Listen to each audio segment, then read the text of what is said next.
walk out of that studio, your ears are ringing, you're looking at downtown Toronto, the sun is beating down on you, you're feeling that muggy heat in Toronto, and you realized you failed. It was like the movie where the bomb goes off and all you can hear is the ringing. I'll tell you, it's a really tough drive going 2,700 kilometers home with those toilets kind of jingling in the back. I drove basically in 2 days. So knowing what you know today, would you do it all over again? So Ryan, welcome to the podcast.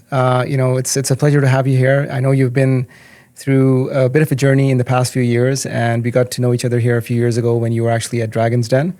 So what I'd like to start off with is maybe you kind of telling me a little bit more about your background and how you ended up here. How long do we have for this podcast? My name is Ryan Hunt. I'm the inventor and founder of the Common Sense Toilet Seat Company. My background is I grew up in Edmonton. Well, I was born in Calgary, raised in Edmonton, and then moved out here back in 2018. So kind of car dealership world, and kind of fell into the tinkering, the ideas. That's kind of how I think any entrepreneur is. You're sitting there and thinking about what you want to create in this world, and kind of takes a hold of you kind of thing. Yeah. Nice. Well, I mean, you've had an interesting journey, right? I mean, you started off with a very unique idea, and you pitched it to Dragon's Den.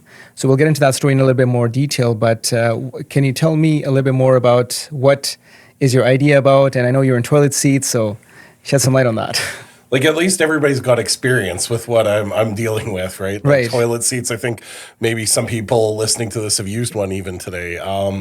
Like the idea kind of came from working out in Rosetown. I was working at a car dealership, working 6 days a week. Younger guy, I had a cleaner coming in, and the lady would, spend a couple hours, and I started to realize costs were getting up, and talking about her, how do we get this down? How, I'm a single guy, I'm not making the place that dirty, and well, we could do the kitchen once every couple weeks, we could do this, we could do that, but she insisted on cleaning bathrooms every single week, and I walked away from that conversation going, well, why? Right. Why are these bathrooms so dirty? And I kind of fell down a rabbit hole that most people, I think, with the internet nowadays can fall down. And it dawned upon me that when we flush, 1 to 3 sneezes comes out every time that you flush. So I had the idea back in 2011 for a ceiling toilet seat. But again, not having the confidence or conviction to kind of go through everything. So it just kind of carried forward with me until we hit the pandemic in 2020 and saw the opportunity in the world for it having a purpose in that time to try and save people from those toilet flush aerosols that were being put out on the news every day. You saw it on CNN, you saw it on all these major broadcast stations. So I knew I had to do something. And so that's when I filed for patents, international patents. So, yeah. Wonderful.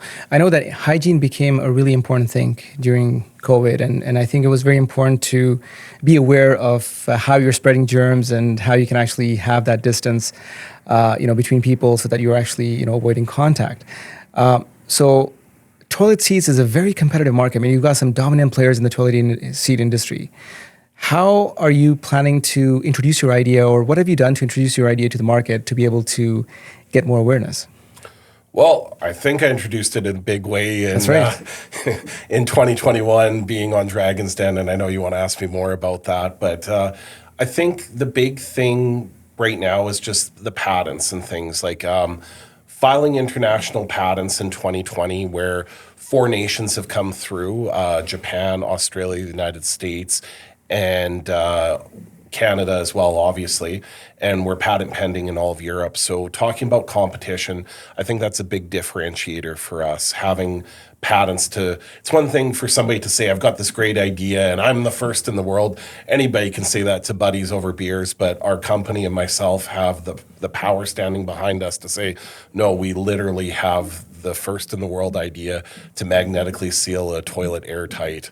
And I think that is fundamentally different than any other competitor on the market, even to competition. Since we filed those patents, Kohler and American Standard have filed virtually the same patents behind us that are getting rejected for basically falling into the same realm as us. So it shows that the ideation wasn't just a guy thinking that he knows things in the pandemic and sitting there at home like we all were, just thinking of something that isn't going to have potentially value for humanity.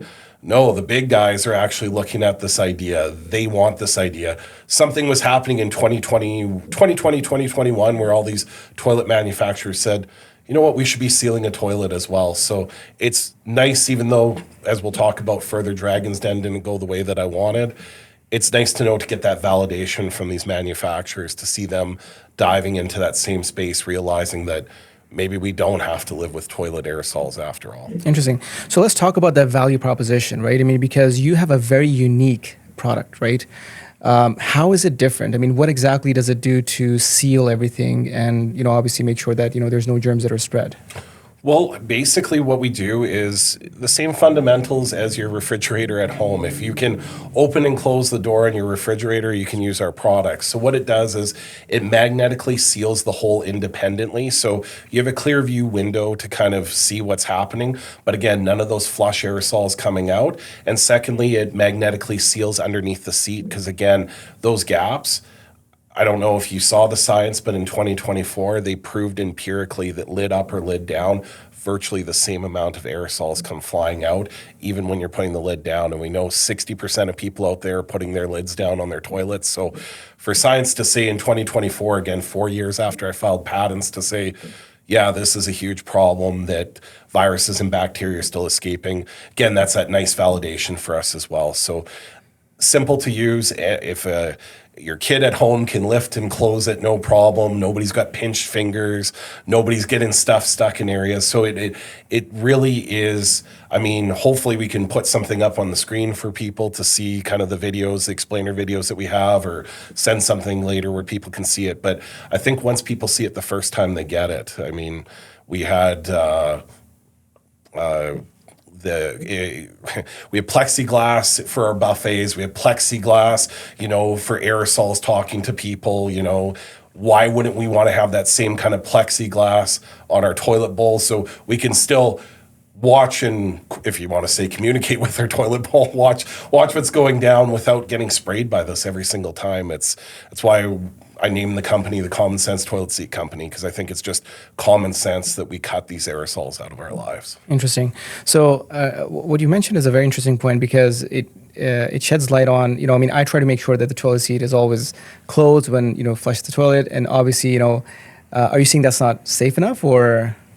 Everybody right now, pause and go and Google toilet seat lid up or down. It was proven empirically. There's a guy, Charles Gerba. He's known as Dr. Germ. He has been around for 50 years. He was arguably the first person with toilet plume, the fate of residual organisms. It's a study from 1972. And he was the first person to say, as the stuff swirls and twirls, it launches kind of like fireworks out of a toilet, and viable, Shigella, Salmonella, E. coli, C. difficile in our world, COVID-19, they're all saying that, yes, when you flush, it does escape the toilet bowl. It does land everywhere. And unfortunately, now they've proven as well. If anybody knows Bernoulli's principle or the Venturi effect, fluids going through a tighter air gap, it forces it out even harder. And that's what we're dealing with. We're dealing with science on this one. It's not just me stating these things. These are well-known principles, but as a layman was able to see that opportunity in the market in 2020, sitting at home instead of watching a whole bunch of videos. And I was sitting in a basement tinkering with a dry toilet and different prototypes of these lids, trying to figure out something that would be safe, viable, and having the fortitude to go through and filing a PCT application for international patents. So that was crazy. I mean, it was a crazy time, as we know, if you think back 6 years ago, 2020, and to actually have the fortitude to do it. Sometimes I surprise myself that I did it. Wow. So we wanted to tackle the elephant in the room, because you did end up actually going to Dragon's Den. First off, how did you actually get your idea qualified to be on the show? They just tell you to apply, and that's what I did. I mean, I was up against a deadline too with them. I applied in 2020. I wasn't hearing anything from them, and then I was kind of a bubble in 2020. I just filed the international patent. My patent lawyer said, okay, you can do this because we filed. You shouldn't really disclose, but depending on when it's going to air. So I went for it. I talked to them, and they basically gave me an ultimatum in 2020. Can you get a prototype? Can you get all this stuff? And can you do it within 7 days?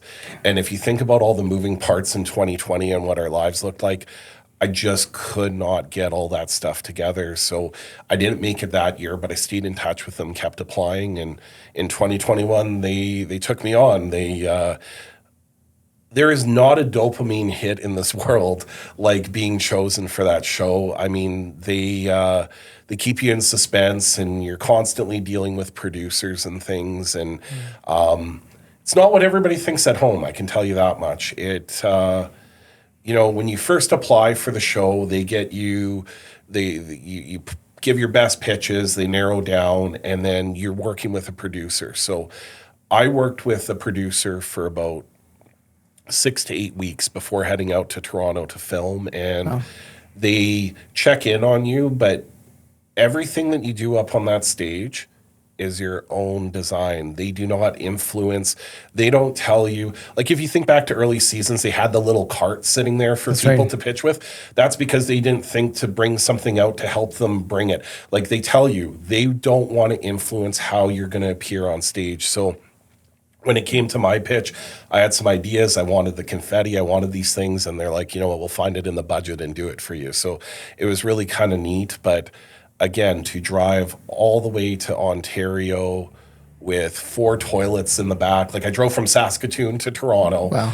4 toilets in the back, all the big toothbrush that you see in the video. Yeah, if you want to go check it out on CBC, if you search Ryan Hunt Common Sense Toilet Seat Company, it comes up pretty readily, to my chagrin sometimes, but it's there. And again, like, traveling in COVID times, there was restrictions. I had to show, vaccinations, like, there were everything. Like, it was really wild. Like, even one of the stories that I've told people is just getting into Toronto in those times, you had everything shut down. I couldn't even buy a toothbrush holder, anything. So to sneak around in a Walmart, grab it, do it through self-checkouts before they'd catch me, kind of thing. Like, yeah, so it was quite the experience, from the sense that you literally take your own idea and you're trying to run it into the end zone. And yeah, like, being up on stage, and you're in there for 45 minutes. Like, I can talk about this freely now because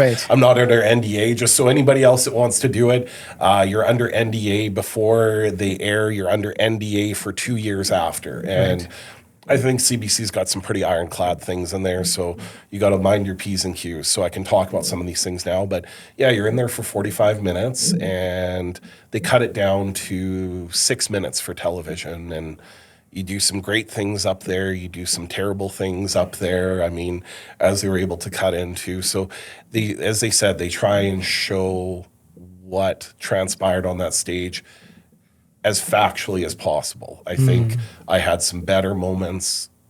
I know I had some worse moments, but actually, for somebody to experience that, there is no dopamine hit like walking out the door, and you could hear the warbling in my voice. If somebody plays that, you'll hear the warbling in my voice for the first few minutes, because you're having almost an out-of-body experience, being there and showing up with your idea, your pending idea at that time, to the world, and you're actually doing it. So it's just this unbelievable high to arguably one of the most lowest lows I've ever felt in my life. So yeah. It's interesting you mentioned that, the out-of-body experience. Actually, I was speaking with another individual who also was on Dragon's Den. Okay. And they were talking about the adrenaline rush that they experienced, and similar, experience where, they're trying to pitch the idea, and it was an out-of-body experience. You're kind of like seeing yourself in front of the camera as well, and it's totally surreal. like you.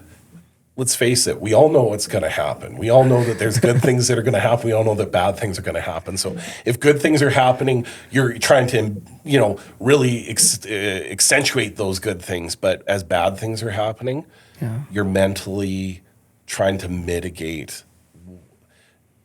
I really love the phrase Mike Tyson, everybody's got a game plan until they get punched in the mouth.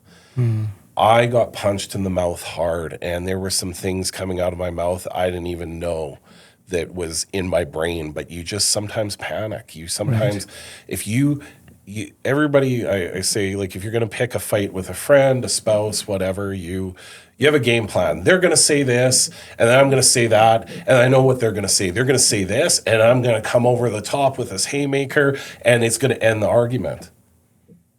But what if they punch you again? Right. And again, and again, and again.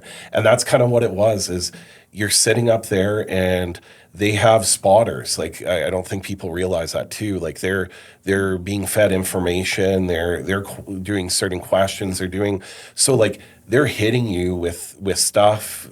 They're asking you even about your past, there's personal, all these things that are hitting you up there, and it's rapid fire for nearly 45 minutes. And what they cut down to television, it makes great television, but you walk out of there, and like, as I've said to people, like, when I actually got out onto the street, I remember it was June when we filmed this thing, and you had to keep quiet till October, I think we aired. It was like the movie where the bomb goes off and all you can hear is the ringing, and that's what it was. It was a bomb that went off when you walk out of that studio. Your ears are ringing. You're looking at downtown Toronto. The sun is beating down on you. You're feeling that muggy heat in Toronto, and you realized you failed. And you're holding the hope of your family, the hope of your friends, all these people that are excited, rooting for you. And now not only did you fail, but you have to kind of keep that quiet now for the next 4 months because of NDAs, because any publicity is good publicity. And so I'll tell you, it's a really tough drive going 2,700 kilometers home with those toilets kind of jingling in the back. I drove basically in 2 days. The one day I drove 18 hours. So Terrace Bay, Ontario, you can look it up on the map if you want, to Saskatoon, and that's about 18 hours. So sun at your back, sun at your arm, and sun in your face as you're pulling into Saskatoon at 10 o'clock at night. And it was a surreal, sad, cathartic, but worried experience, because you're coming back. Everybody close to you wants to know things. I told 2 people what had happened to me, and everybody else, I kept my mouth shut out of fear because I wanted to air. I knew if airing would be so important. If for some reason I didn't air, then all that preparation, the idea, these patents might not be worth anything in the future. At least everything got earmarked in that moment, every rubber stamped that. But I can tell entrepreneurs that it's an amazing experience and it's exciting and all the things. But the worst is when it doesn't work out. You're planning for the best all the time. I mean, I said to my dad the night before, it wasn't if I was going to get a deal, it was which dragons were going to be on the deal. That was my mindset coming into it, is that the company's name is Common Sense. People aren't going to want these toilet aerosols on them through their bathrooms, everything else, bringing up the connections that were happening in the world at that time in 2020. And they wouldn't listen to the science. They wouldn't listen to these things. And it just became whack-a-mole, and you're standing there taking hundreds of punches in a matter of 45 minutes. And how do you pick yourself up after that? And that's kind of what I've experienced over the last 5 years, is learning from that experience, learning from other experiences since, but understanding that everybody sees the winner on TV, but nobody ever thinks of the loser. And I don't view myself as a loser. I view myself as a short-term loss for long-term gain. Makes sense. Yeah. I mean, it must be really tough to come back from that, because, obviously you believe in this idea, and you've been working at it since, and there has been a lot of progress since as well. I mean, there's a lot of positive things that have actually happened over the years, especially at that time. You mentioned that you didn't really have a patent when you actually went into giving that pitch, but you have that now. So how have things been transitioning, and how are you holding up?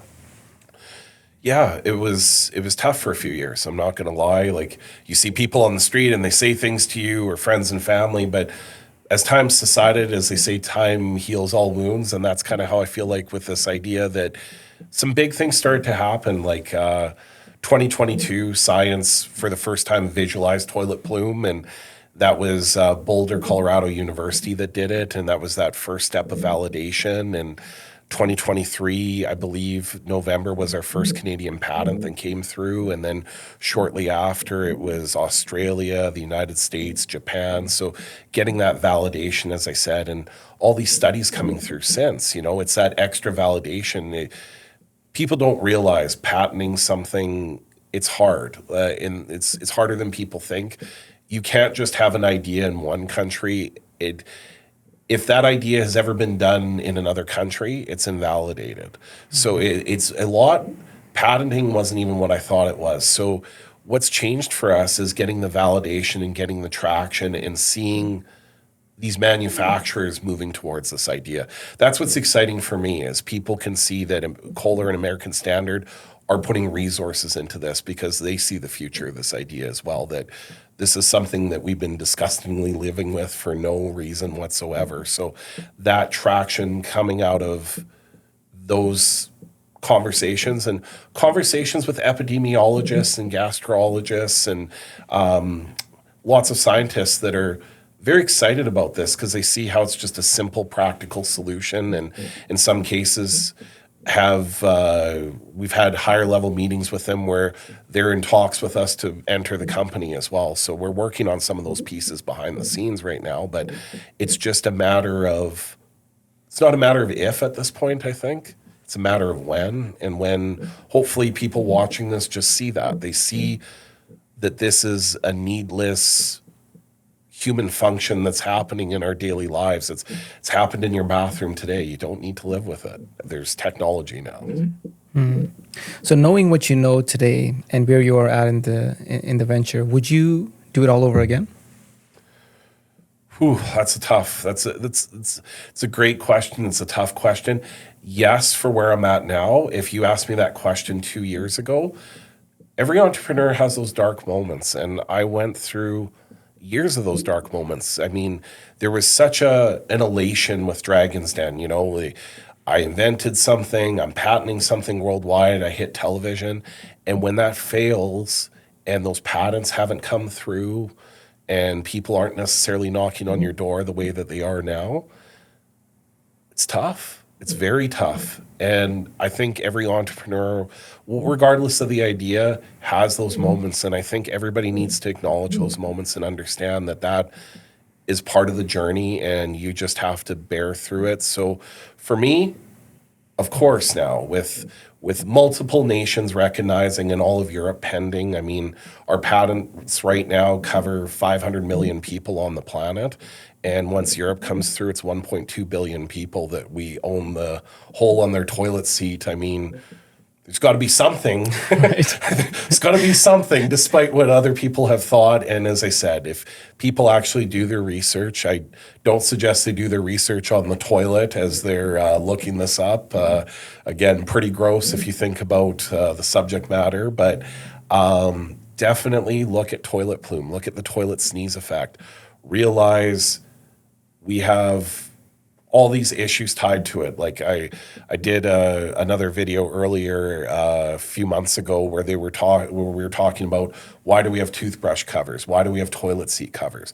That's the best that humanity could come up with, is we can't solve the problem at the source. So we're going to invent things to at least mitigate the toilet plume landing on my toothbrush. I mean, or mitigate the toilet plume landing on seats, or as we've all seen those $500 fancy seats with UV in them and things. What do you need ultraviolet light in a toilet seat for if there aren't pathogens, harmful pathogens that can make people sick? To me, it's very obvious, and that's why I chose the name Common Sense, and that's why I'm sticking with it to this day, because I truly believe for most people, they put the lids down. 60% of people out there do, by the way. 60% of people, they've proven, put the lid down, but I'd say most people don't realize it's still escaping, and this idea is common sense just to seal up your toilet airtight. Nice. Well, Ryan, you've come a long way and you've experienced a lot. So for entrepreneurs that are looking to pitch their idea to investors and maybe come on Dragon's Den, what advice do you have for them? It's funny. It's basically what I've said through this, I think, is don't romanticize the idea. I think we all do it. When you have that amazing idea, if whatever you're inventing right now, if somebody's watching this and they're inventing, you romanticize the idea. You romanticize every step. You want to hang on to every step because when not only is my idea so good, there's going to be a movie made, and I'm also thinking about who's going to play me. Trust me, I had a few people that wanted to play me. And you have all these things and this meteoric rise and do all these things. And the scary part about that is when you romanticize those steps, you also end up romanticizing the failures. When something bad happens, like Dragon's Den especially, you realize that all that dreaming just went out the window because you thought this step was leading into this step, leading into this step. Like I'll use the analogy, it's like somebody gambling and they win a bunch of times and they assume they can never lose. And, for how quickly I saw success that, filing a patent to being on Dragon's Den within 18 months. Is it 18 months? I'm pretty sure it's 18 months. It's incredible. It's incredible. I think most people would dream to have an idea that could help solve something in the pandemic, that could be on national television, that they're going to have all this pride to tell their story and all these things. And when you watch those 18 months get wiped out as you walk out into the muggy streets of Toronto in the middle of June and it's plus 28 degrees and it's crushing.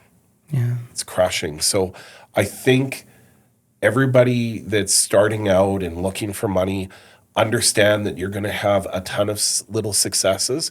You're going to have a ton of little failures, and you need to celebrate those wins and quickly learn from those losses. And don't let it stop you unless you have absolutely no hope. And I can tell you, end of 21, 2022, and even for periods after that, I felt like I had no hope. And I think it's your fortitude and who you're made up as a person that will carry you through. I mean, if you've invented an ejection seat on a helicopter, maybe you should stop, right? But if you have something that can actually change the course of humanity, like I believe this invention can, and make bathrooms healthier and safer for everybody, that's what we're looking for coming out of the pandemic. I don't think there's one person, including yourself, that wants to see more germs coming out of the pandemic. So it's time for this idea. We're poised and ready to make a change in our bathrooms, and a simple to use magnetic ceiling toilet seat, just like your refrigerator at home. As I tell everybody, if you can use your door on your fridge, or your kid or your 80-year-old grandma, if she can use the door on your fridge, they can use this seat. And it's time for us to change. It's time that we wake up and see this as a real problem and do something about it. And I feel with our company, international patents, as I said, multi-nations, we're poised to do it. Excellent. Well, Ryan, it's a pleasure to have you on the show. You shared the ups and downs of your journey for the past few years, and I certainly wish you the best as you move forward. As we wrap up here, what is the best way to get in touch with you online? Get to the website, do we say that nowadays? Anyways, go to whatsonyourtoothbrush.com. Pretty easy to remember. Share it with friends, share it with family. Again, we have social media. We have Facebook, we have Instagram. I'll fire up the TikTok again. I was doing that, and maybe I got to take down some of those embarrassing videos from the pandemic. And definitely email us too, sales at the Common Sense Toilet Seat Company. We are taking pre-orders for stuff, as you might have heard. So again, we want to have that big splash here soon. That's great. We'll certainly include the links in the podcast, and wish you all the best. Thank you very much.